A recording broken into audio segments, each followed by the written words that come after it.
കണ്ണൂർ കച്ചേരിക്കടവിൽ കാട്ടാന ആക്രമണത്തിൽ സ്ത്രീക്ക് പരിക്ക്. കച്ചേരിപ്പടി സ്വദേശി സുരിജ വിശ്വനാഥിനാണ് പരിക്കേറ്റത്. ബാരാപ്പോൾ പുഴക്കരയിലെ വീട്ടുമുറ്റത്ത് വെച്ചാണ് ആക്രമിച്ചത്. ആനയുടെ ചവിട്ടിൽ സുരിജയുടെ വാരിയലിന് പരിക്കേറ്റു.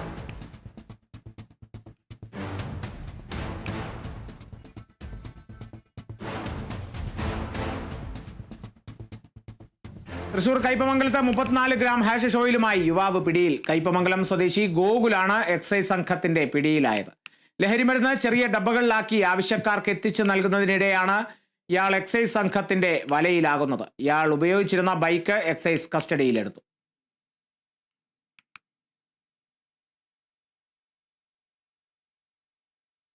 ആലപ്പുഴ മാന്നാറിൽ കഞ്ചാവുമായി ഒരാൾ പിടിയിൽ. പാവുക്കര സ്വദേശി അഖിൽ അശോകനാണ് പിടിയിലായത്.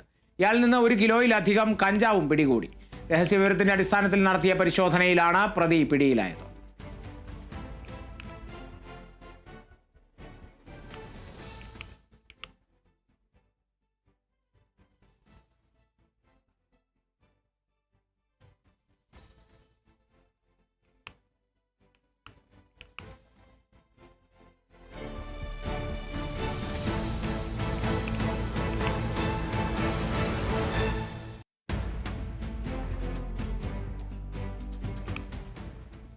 എറണാകുളം പെരുമ്പാവൂരിൽ 2 കിലോ കഞ്ചാവുമായി